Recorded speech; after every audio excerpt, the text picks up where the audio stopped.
So if I needed to write a discussion on, if I was the Oklahoma Healthcare Authority, for instance, and I needed to write a member whose services have been reduced or discontinued, and their rights to an appeal, and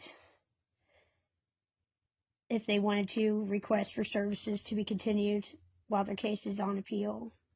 Well, first off, if I was going to write them to inform them that their services have been reduced or discontinued, I'd want to state that within the first two sentences, and then I would want to restate it in the last paragraph, on the first sentence of the last paragraph, or on the last sentence of the last paragraph. Generally, I would, start off with telling them, hey, this is what's going on, and then I would explain why it was going on, how it was going on, when it was going on, and to what extent it was going. Then I would restate my first statement, and then I would end it.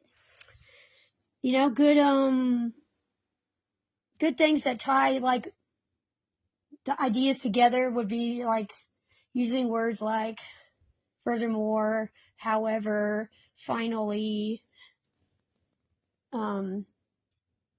although, also, and then, by contrast, conversely,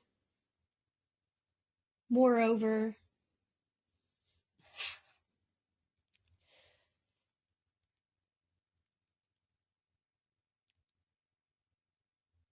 So I'm a big outline girl. I like outlines. I like to think of it like an outline. If I was going to write a research paper on cybersecurity and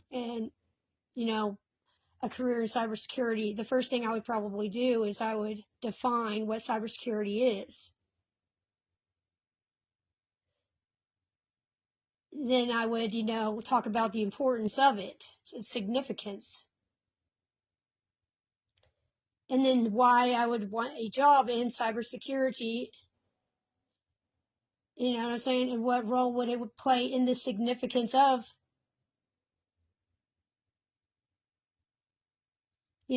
everyday life. Right? The last sentence was not right. The thing about writing is you don't have to have it right the first time. You could always edit it. You can always take it back. You could always write something and delete it and correct it and change it and edit it. And no one would ever know that you messed it up the first time around. Sometimes you have to read it out loud, because if you don't read it out loud, then because if you read it to yourself, you miss a lot of things that you would notice when you read it out loud.